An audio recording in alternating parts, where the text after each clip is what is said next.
Ladies and gentlemen, we are about to take a short tea break. Please be back in 15 minutes. Enjoy your tea break. Thank you.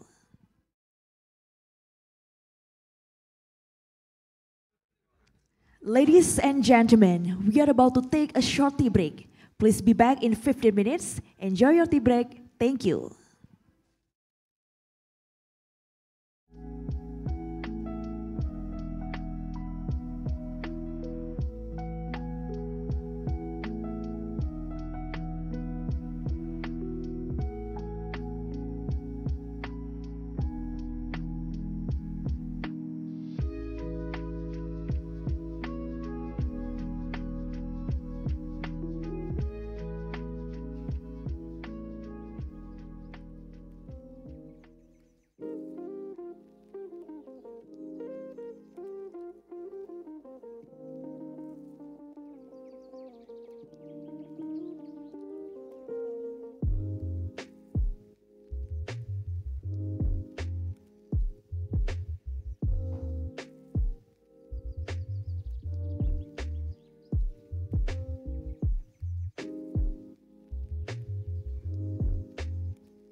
Ladies and gentlemen, we hope you're having a wonderful time. This is a friendly reminder that our next session will begin shortly. Please make your way back to the ballroom and take your seats. We have an exciting lineup of speakers and activities that you don't want to miss. Thank you, and we will be starting soon. Ladies and gentlemen, we hope you're having a wonderful time. This is a friendly reminder that our next session will begin shortly. Please make your way back to the ballroom and take your seats. We have an exciting lineup of speakers and activities that you don't want to miss. Thank you, and we will be starting soon.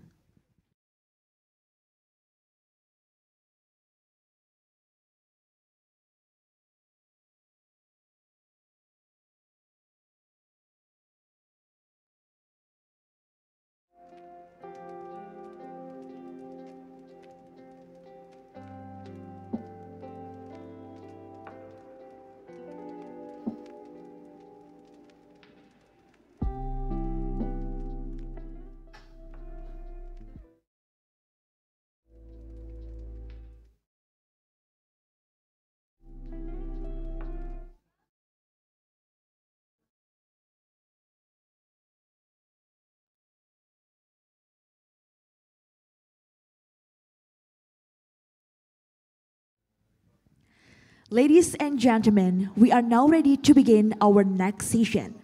Internet Resiliency and Security in the APAC region, a multi-stakeholder approach. It is my pleasure to introduce our moderator for this segment, Hermoso, Training Delivery Manager, Southeast Asia and East Asia, APNIC. Please join me in welcoming Hermoso to the stage.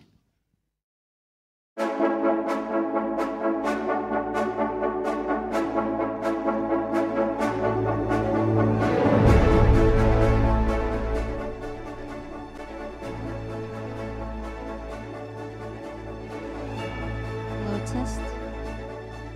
Arif can probably come up here now too.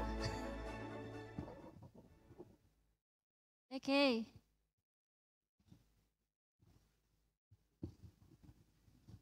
Now I'm feeling hot. Sorry, I'm just gonna remove my jacket for a little bit. I got something warm as well. Okay, good afternoon everyone. Thank you so much for joining us in this technical session, which is Internet Resiliency and Security in the Asia-Pacific region and a multi-stakeholder approach. My name is Hermoso, and I will be moderating and also speaking in this session. Now, for those of you, I know it's been a long day already, so for those of you who have stayed here and wanted a refresher on what this session is about, let me just maybe quickly summarize and paraphrase the overview, which you can also find in the agenda. So the internet, as we know, as has been said throughout the day as well, is vital for all of our activities. Communications, commerce, social, all of which will have an impact on our day-to-day activities. So it is therefore important that we keep it stable and resilient as it continues to still grow, and we need to safeguard it from any potential disruptions caused by threats and disasters. So, I think this topic actually complements the very engaging and thought-provoking opening plenary session. So you'll see a bit of overlap between the two. So with this panel, we are putting a spotlight on key stakeholders and their programs and contributions. So we have brought together, well, virtually and in person, I'm not sure if we're able to show them now, representatives from key stakeholders. Not that one, please. The two speakers. The virtual speakers, yeah. Basically from key stakeholders, ICANN, ISOC, APNIC, and APG, all from different lenses. We have global, regional, and local perspective, and also varied experiences to help us shed some light into their role and the projects and efforts being undertaken for a more resilient and secure internet infrastructure. So without further ado, let me introduce our 4 distinguished speakers and panelists. First up is Adiel Akplogan, Vice President for Technical Engagement at ICANN. Round of applause, please. He's joining us virtually. Next one is Aftab Siddiqui, Senior Internet Technology Manager from the Internet Society, or ISOC, who is also joining us remotely.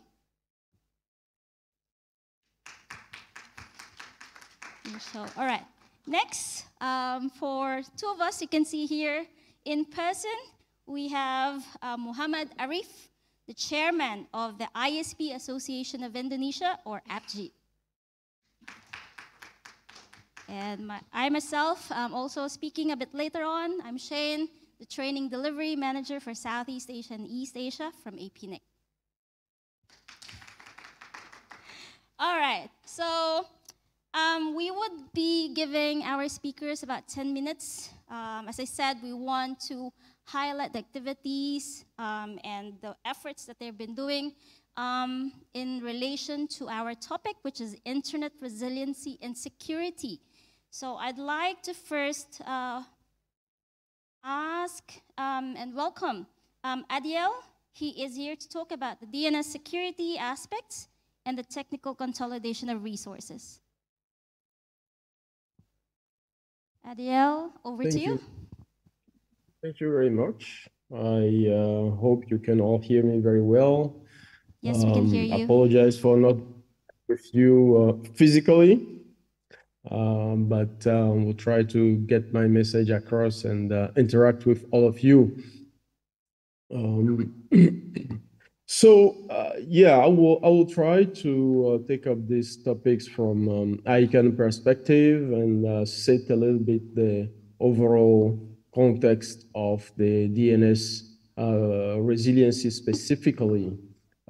As you know, ICANN has a critical mission to coordinate the DNS as such, and within that coordination mission is to ensure that the DNS globally is operated in a manner that is secure, resilient, and scalable.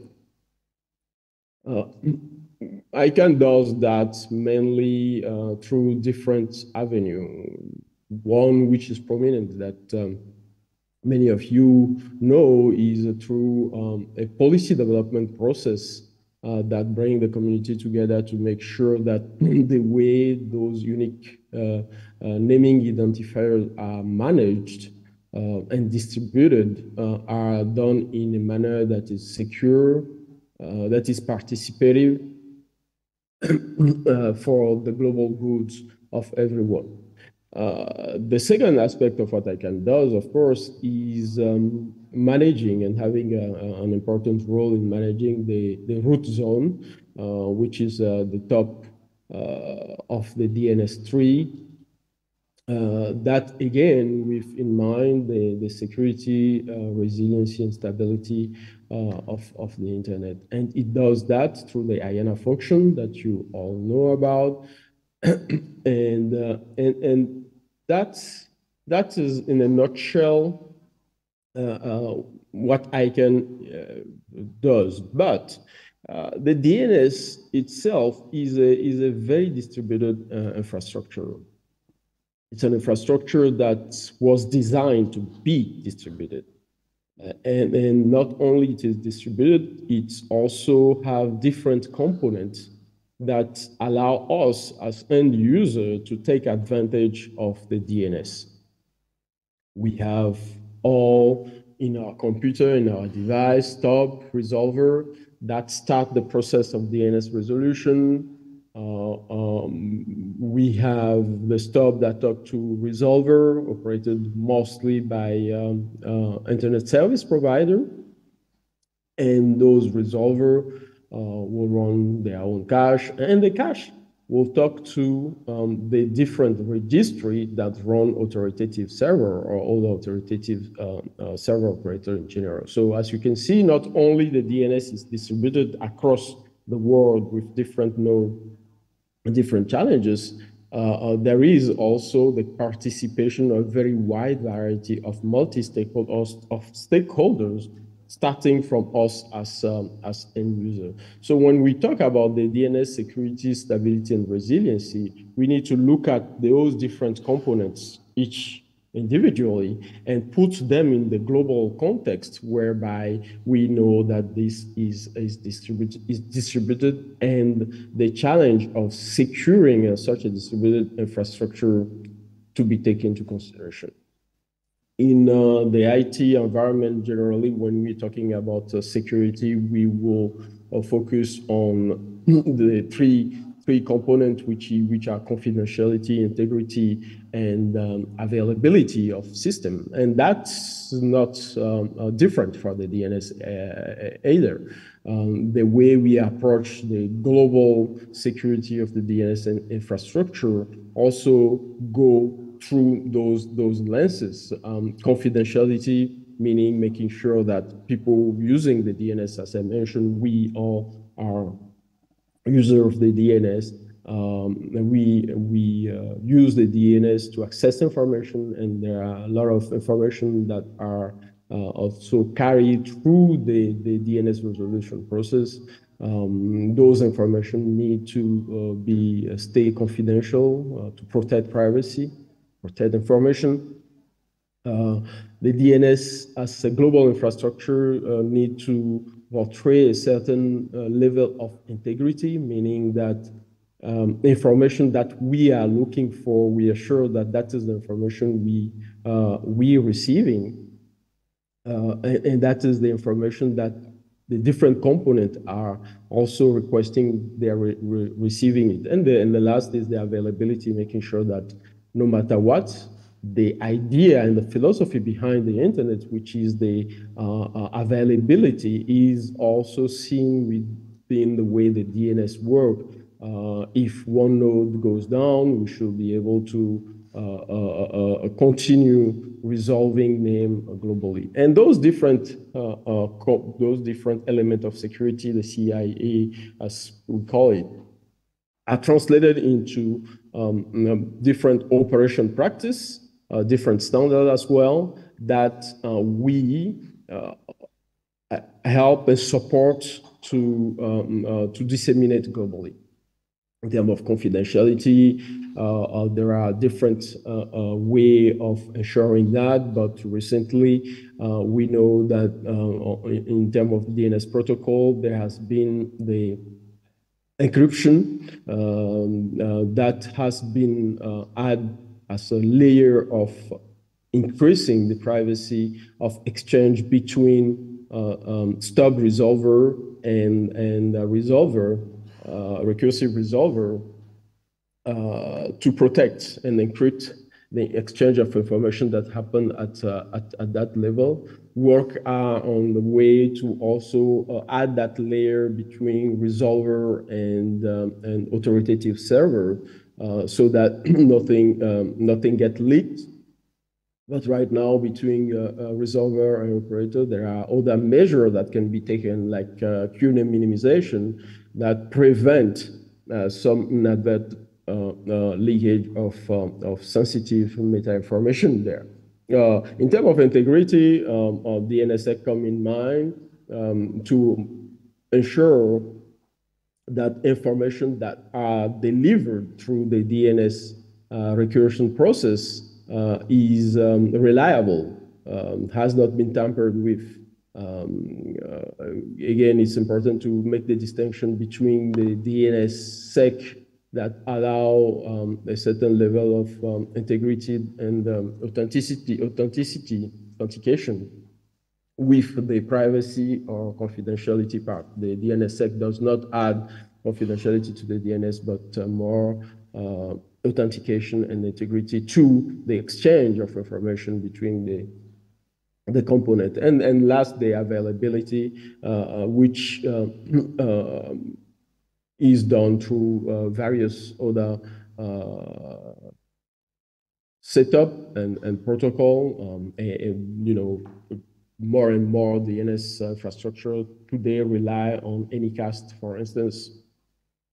And there are other best practices out there which call for diversity in the way that DNS authoritative servers and including even resolver are operating. So as I mentioned originally, one of ICANN key responsibility is to coordinate and work with the different stakeholders to ensure that the different level of securing the DNS infrastructure globally are implemented, helping operators to understand those best practice or best way to implement those practices, and also provide the community forum and platform by which they can exchange experiences in how they implement and operate the DNS in general. One of the recent initiatives that we have launched in that regard that try to combine and provide operators a simple and straightforward way of looking at those different aspects of the DNS operation security is the Kindness platform. I guess you have already heard about this several times. Kindness, which is a platform that we have launched to provide operators, depending on which aspect of the DNS they operate, a set of few practices that are critical for operating a secure and resilient DNS at their level. And that is a key element as well, because the DNS being distributed, its security and resiliency depend heavily on what everyone, each node or each domain owner and administrator is doing. So Kindness give operators a way of navigating the jungle of all the recommendation of the DNS security and streamline those practices depending on which kind of component is run, at which scale, and how to implement them. So on kindness.org, which is the website that hold the information around this platform, there is a lot of information. And what we have been doing over the past 4 years,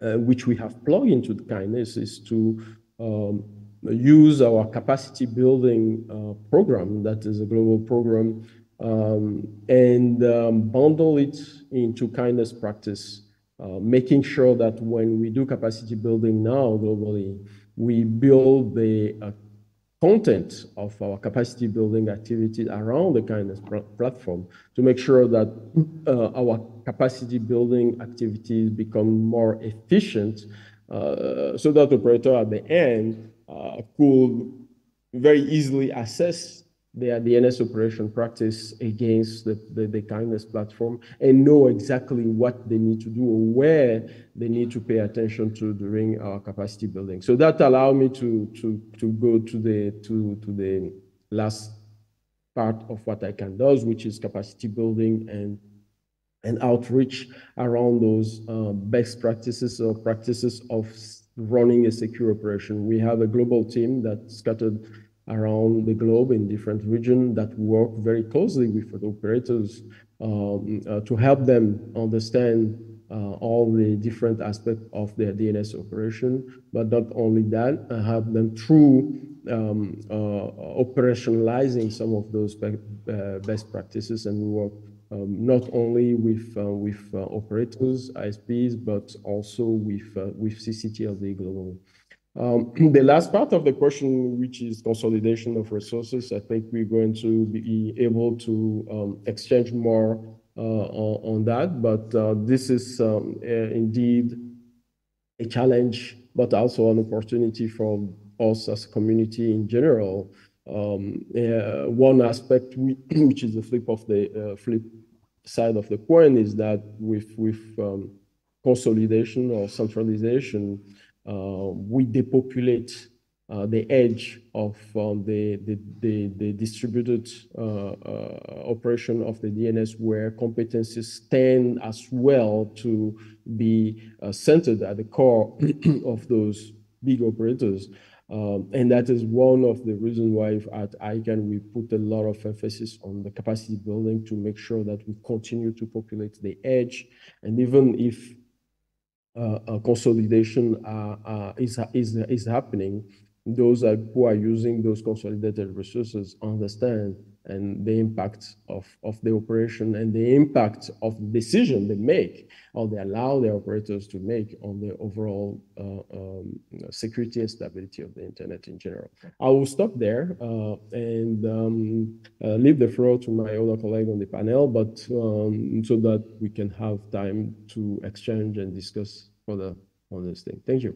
All right. Thank you very much, Adiel. Can you give a round of applause for him, please? So very great initiatives there with the kindness platform, and also what he said I really like is security and resiliency relies with what everybody is doing. So we all have kind of like an impact on this. All right. Next speaker, we have Aftab Siddiqui. Are you there, Aftab? And can you please tell us more about the Pulse initiative, manners, and any other activities that ISOC is doing? Absolutely. Thank you, Shane. So let me quickly share a slide deck. I am not going to bore you with a lot of data, but it's going to help me with some content. Right. So we are talking about today the internet resiliency. The more important bit is we realized when we started working on the internet resiliency that first to understand what actually is internet resiliency and what is impacting the internet as we know of. So we tried what we call it a word salad. And out of those word salad, of course, you get a lot of, and this was done through the community feedback. And we got a lot of words, of course, privacy, shutdown, censorship, DDoS, fragmentation, you name it. It's hard to cover everything, but we tried. So, but if you try to put everything in this alphabet soup into a single column, or you can put it as a lack of resilience of the internet. So what is resiliency? Resiliency is I mean, it's not a single thing to measure. It's a combination of multiple things. It has multiple components. If you are familiar with the layers of the internet, whether they are 7 or 5, whichever you call it, TCP/IP or the OSI, there are more layers in any framework. You have business layer, you have a political layer, you have the geographical instability and stability. All these layers add value to the resiliency of the internet. So what we did is we launched a platform back in 2020, of course, literally at the end of 2020, December, called Pulse, pulseinternetsociety.org. You can all access it right now if you want. The idea was to not recreate something. The idea was to use the data set which is readily available and there are some researchers, there are some organizations who are doing a wonderful job. So our point of view was initially to make sure that we collect all the data sources, combine them and give a meaningful and project a meaningful picture. because some of the data set, I mean, you will recognize most of these names here, whether it is PCH or IOTA, and all the RIRs. There's data set done by Cloudflare. All these organizations has been collecting data set, of course, from their own point of view. They have their own expertise, like PCH is doing more on the IXPs. ICANN is doing a lot of data collection on the DNS and the DNS security. What we did, we acted as a integrator and combined all the data set and created what we call it a pretty picture. So moving to that one. So there are a few things we track. If you go to the Pulse website, you will find a lot of things we are measuring. But ideally, there are 4 major things which we are tracking: is the shutdowns, technologies, concentration, and resiliency. We're not going to talk about the shutdowns here or the technologies, but resilience itself is a combination of all the other 3. So you can't have a resilient infrastructure or a resilient internet if you are shutting down that infrastructure every now and then. As we can see, which is happening in Bangladesh right now. For last 3 days, the whole country is out of internet. So no matter what resiliency score they have, what kind of resilient infrastructure they have, if the political layer or the governance layer is decided to turn it off, then it goes down. So without going into the details that why and what, but of course there is a shutdown happening in Bangladesh. So what we are measuring in terms of how resilient the infrastructure or the internet is, it's infrastructure, performance, security, and the market readiness. There are, even within these subcategories, there are multiple subcategories which we can measure. And there are many indicators. We have tried our level best to make sure that these indicators can give you a as realistic view as possible. Remember one thing, that every measurement has its own limitation. You cannot have a 100% real picture if you are trying to map the whole world. There are more than 196 economies. Every economy, every country has a different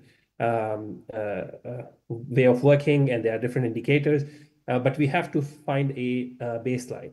So working on that baseline, we have developed something, and that is called Internet Resiliency Index. You can have a look at the pulse.society.org/resilience, and you can find that we are measuring every country's resiliency score.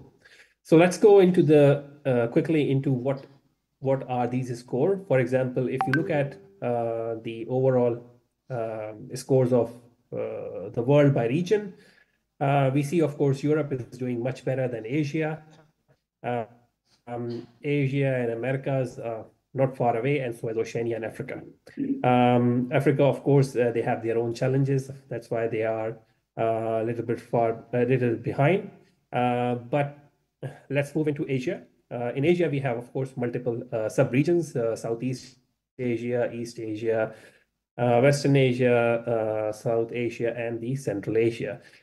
We consider Central Asia here because we are using UN maps. When we consider APAC in many forms, Central Asia is part of Europe from the RIR's perspective.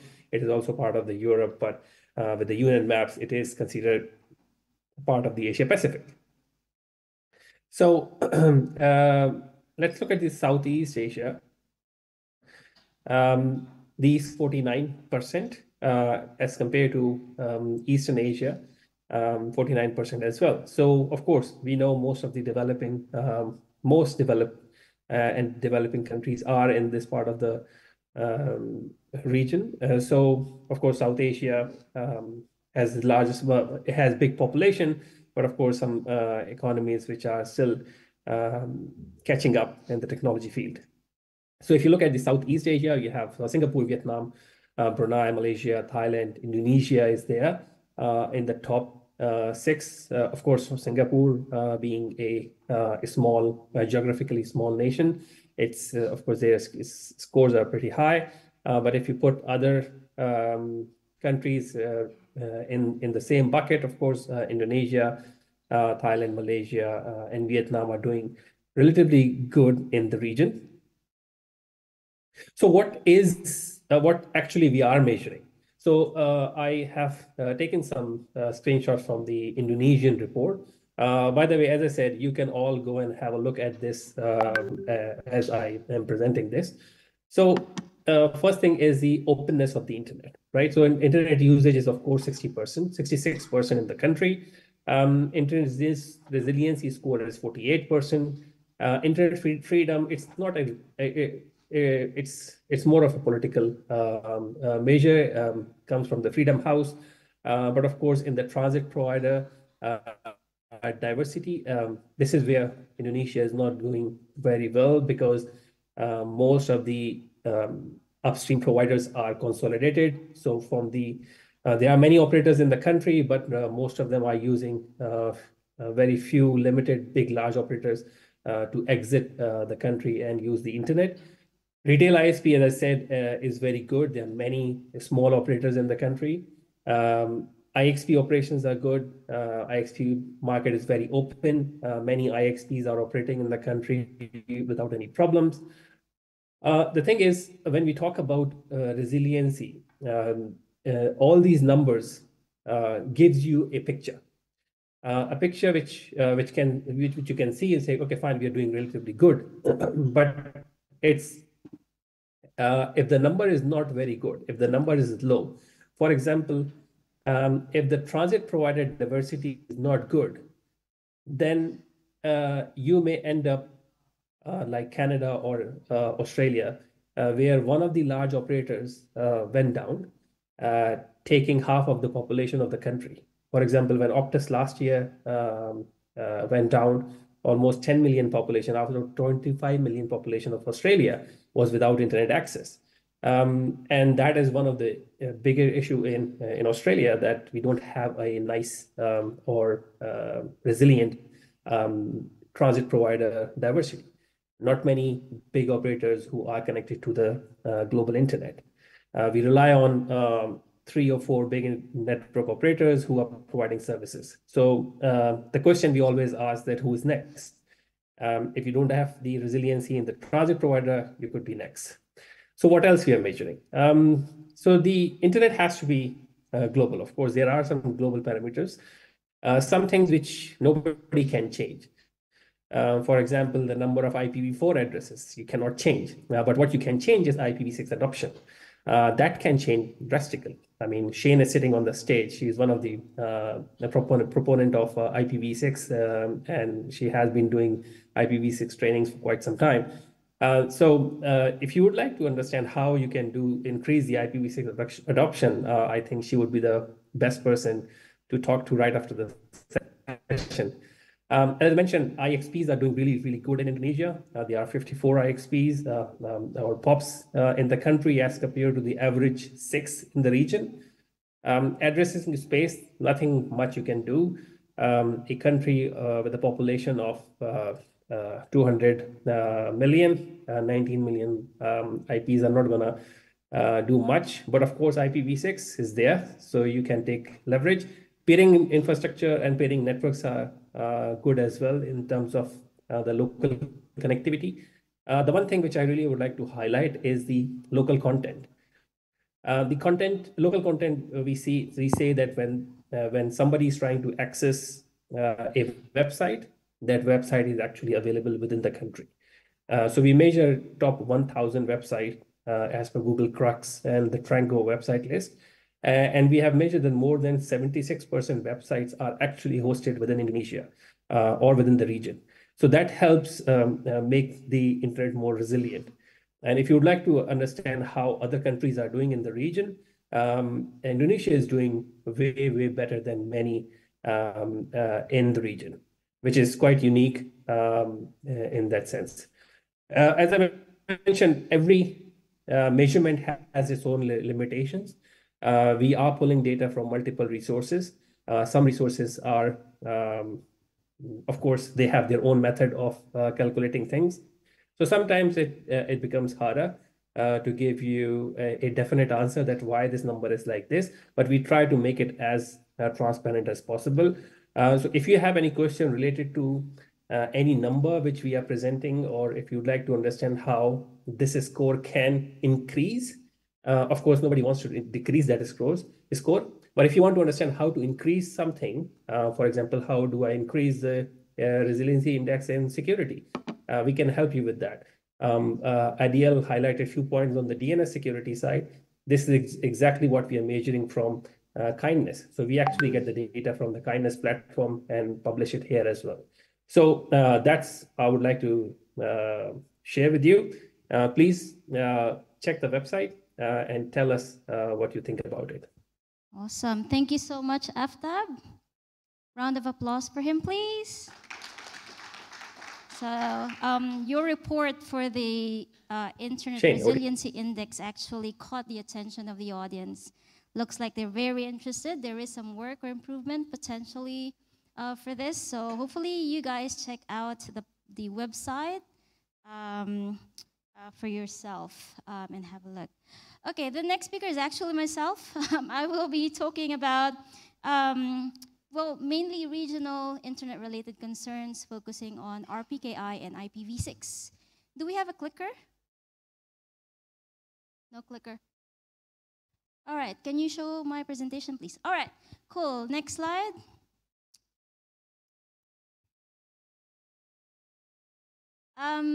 So for those who don't know APNIC, I just added this very quickly. APNIC is mainly the regional internet registry for the Asia-Pacific region.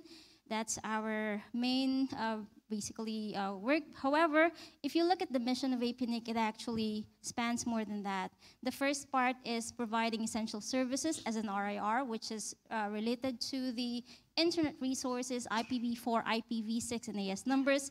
But the other half of it is to support internet development in the Asia-Pacific region, which is, I think, what really like impacts, you know, the resiliency and security topic that we are talking about. A lot of us in the team actually has taken it as our own mission and our own advocacy to promote these aspects, routing security and IPv6. And for myself, over the last 10 years, I have taken a lot of efforts coming into these events, doing a lot of training and capacity building to support and to promote IPv6 adoption and RPKI adoption as well. So in the next slide, now knowing what APNIC is about, next slide please. Yeah, there you go. Now, knowing what APNIC is about, this is actually some of the ways that we support internet resiliency and security. And I have taken the privilege of dividing them into two main things, which is internet infrastructure support, looking at IXP development, root server deployments around the region, network security, which involves both RPKI and DNSSEC, and also growth continuity through IPv6 deployments. We have been actively supporting mRoot deployment, mRoot instances across the region, and there is actually also one that has been deployed in Indonesia. For capacity building, which I will touch on a little bit more later on, we do a lot of training and technical assistance. And as you have noticed, just over the last 6 months, the first half of this year, we have already conducted over 1,200 hours of training, both face-to-face and online. We do a lot of support for IPv6 and RPKI deployment through technical assistance, also for establishment of NOGs, and we were heavily involved with LANOG and TLNOG over the last couple of years. A lot more that you can find here, including information, stats, and measurements that Jeff from our APNIC labs has been doing. You probably at some point have seen the statistics at stats@labs@apnic.net, which has been useful to see, you know, overall what the progress is over time when it comes to your deployments. Next slide, please. Next slide. Okay, now I wanted to focus a little bit on routing security. It looks like my presentation is a bit off, but for those of you who are not familiar with RPKI, this is something that we have been talking about for the last many, many years, to be honest. RPKI deployment, for me, has two phases. The first part being creating the corresponding ROA, or route origin authorization, for the resources that you hold. So if you are a holder of IP resources, then you must create the ROA objects, which then gets published into the RPKI repository. The other half of it is validating ROAs. So if you are, obviously to provide BGP security, your routers must be configured to validate those route entries, and then you can apply rules and policies based on that, hopefully at some point to be able to drop these invalids. So RPKI is here now. When I started knowing about this topic, the NIRs, the RARs are not ready yet. We are ready. We have the platform to support this. For resource holder, we do encourage you to create your ROAs as soon as you can, and maybe think about deploying the rest of it, the phase 2, as I've said, at some point. Next slide, please.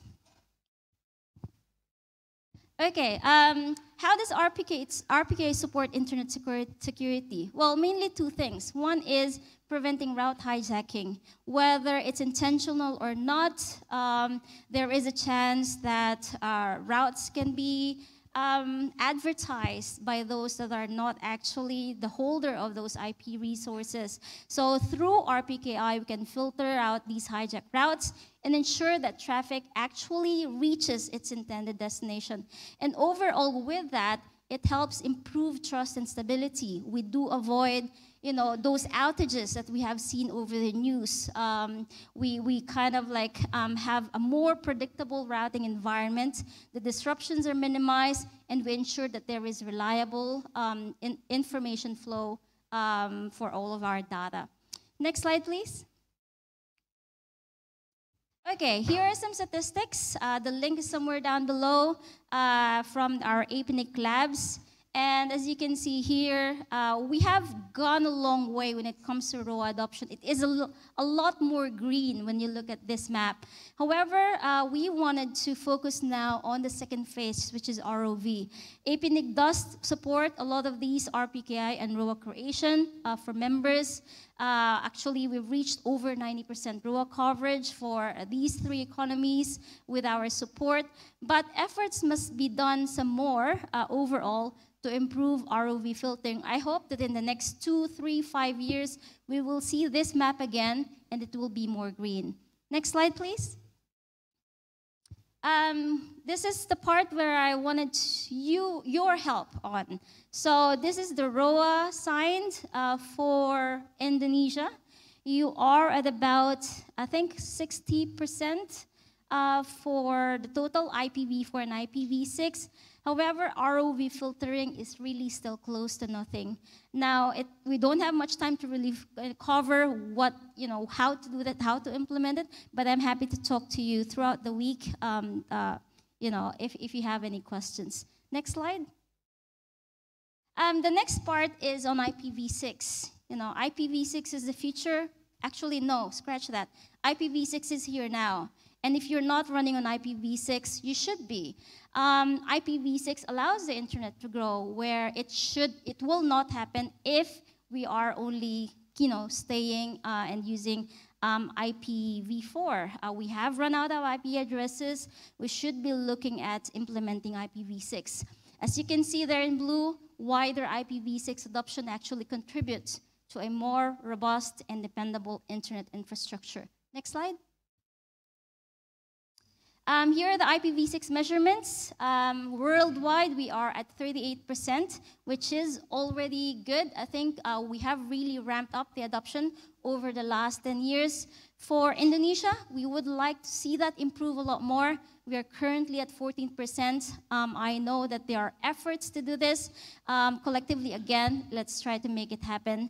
We also continue to promote IPv6 adoption through training. So if there are any concerns for implementing them that you want to get addressed, please join our training. Please join us like in our technical sessions. We will be glad to point you in the right direction.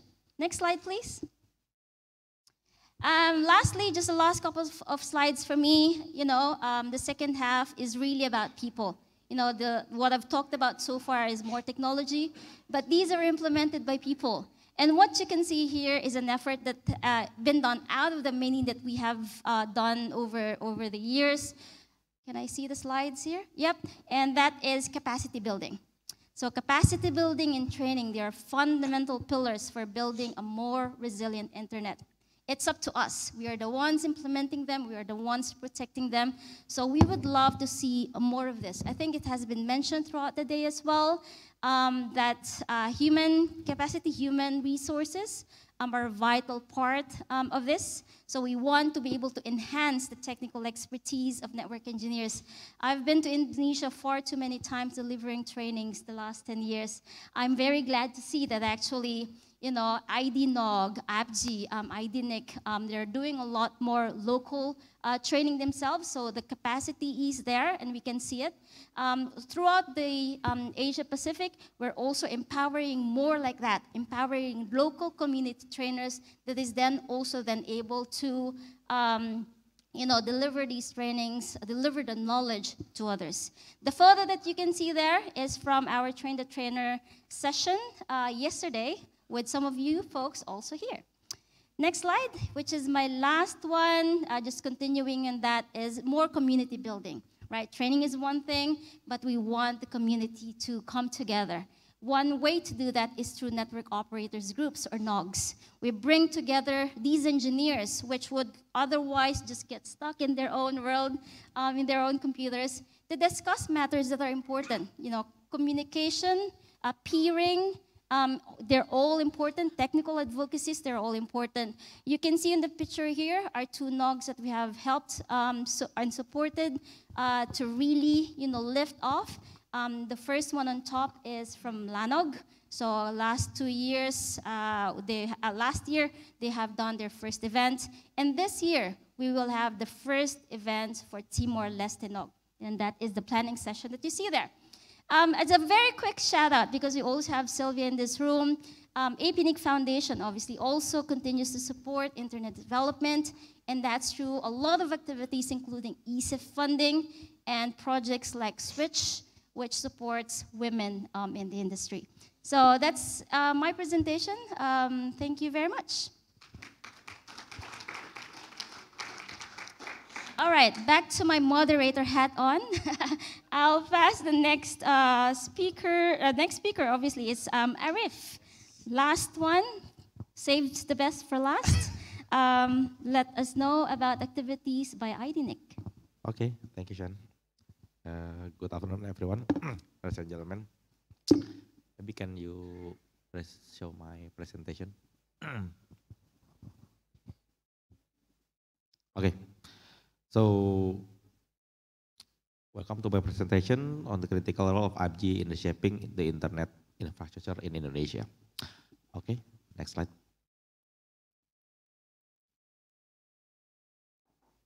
Next. So, this is, I think, what we do in 5G. Maybe quick introduction about 5G.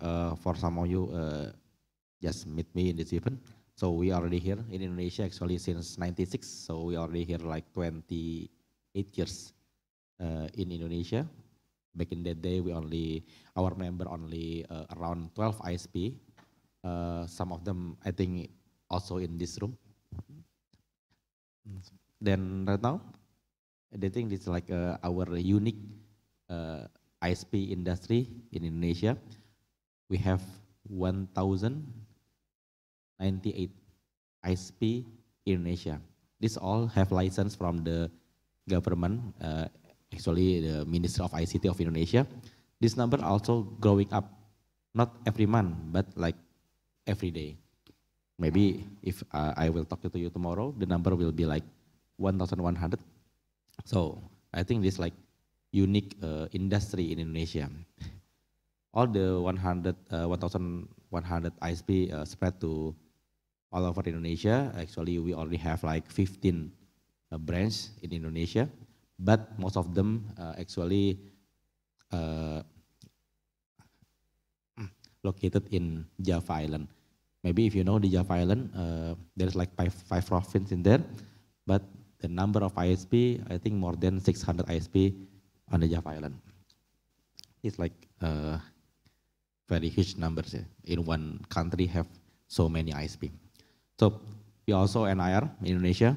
We manage more than 4,500 IP address all over Indonesia. So we have 5 pillars actually what APJI do in Indonesia. One, we are center of Indonesia Internet Exchange. I will explain you later. We center of the Indonesia Internet Statistic. Every year we do the Indonesia Internet Survey.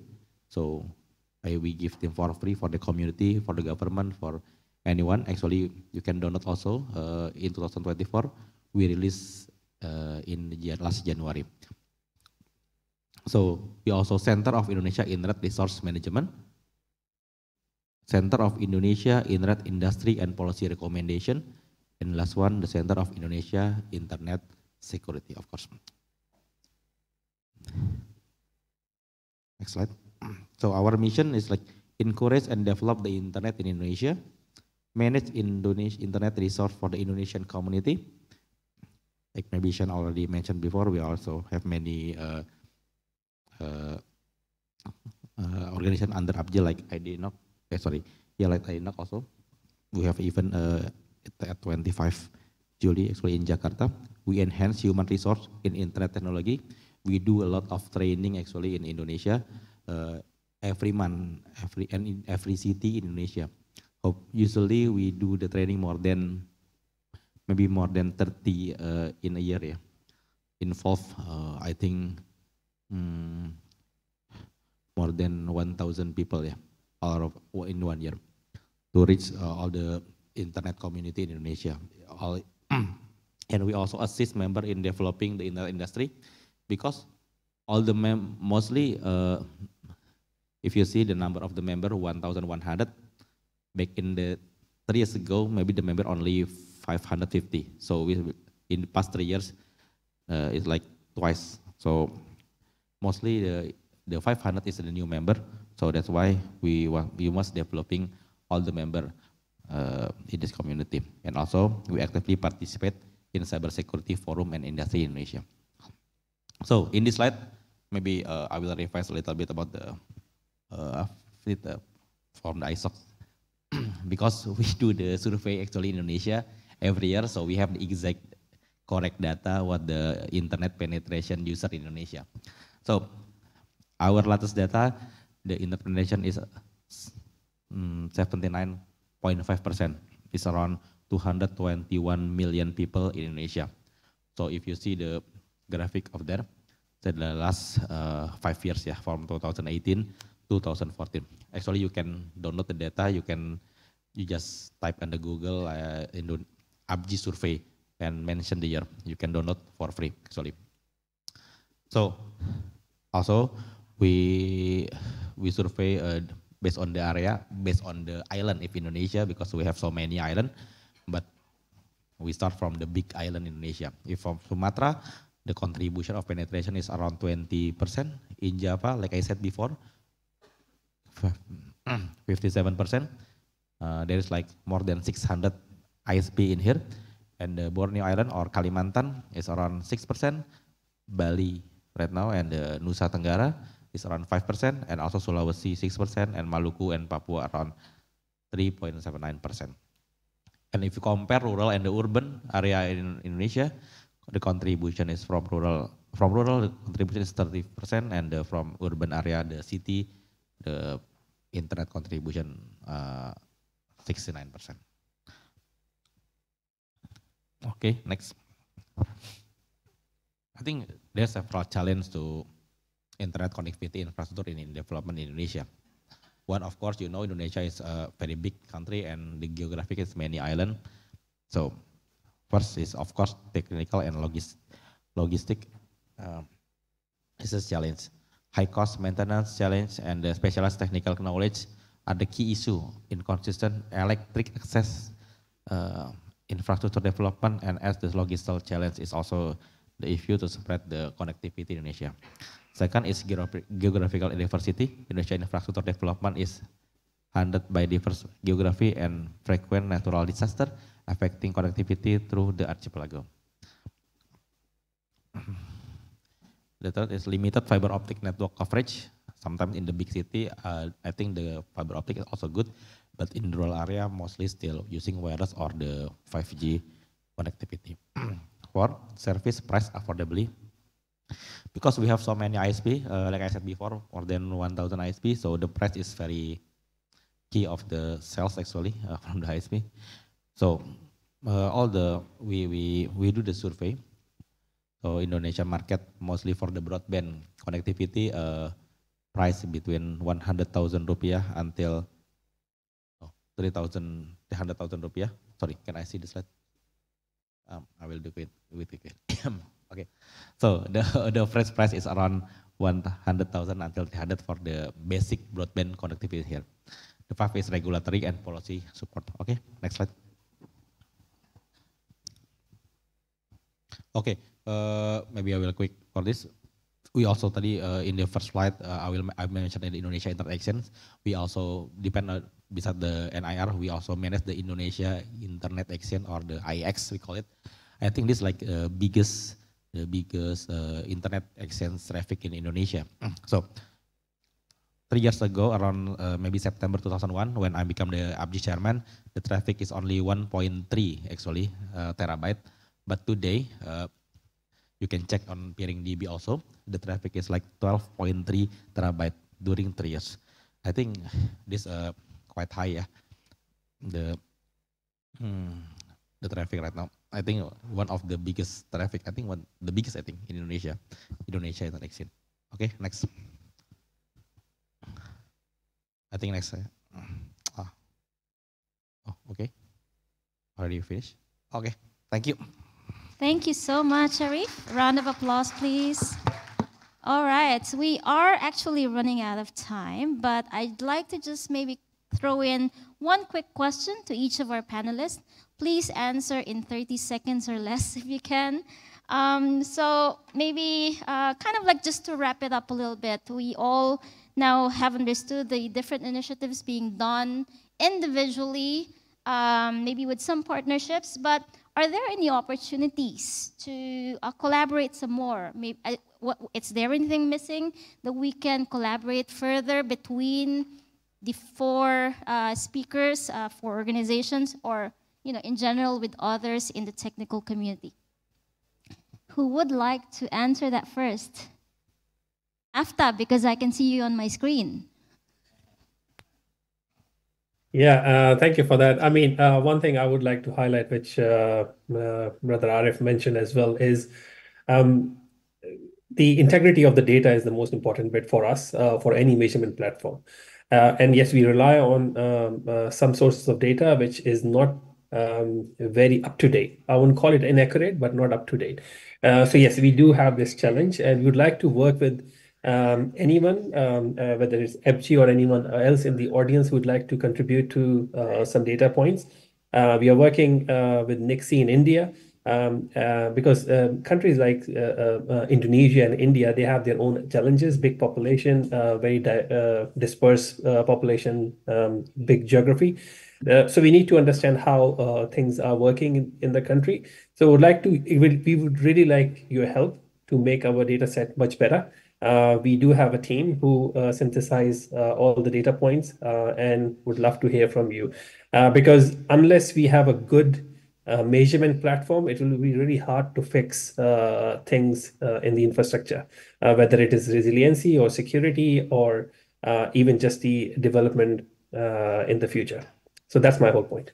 I hope it was less than a minute. Awesome. Thank you. Thank you. Arif, would you like to follow that? Do you have any other things you want to add? Adiel, on the same question, any opportunities to collaborate?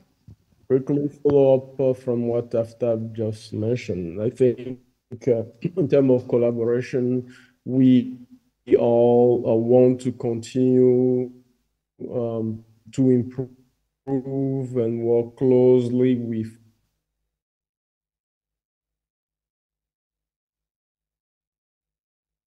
We lost audio. Operators to be able to You're back now. Understand challenges that they have. Yeah.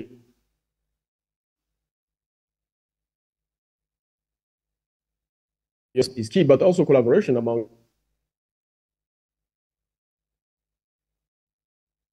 that have the resiliency of the internet in their mind, and as a key driver of their activities. And we work with many other organizations in what we do at ICANN as well.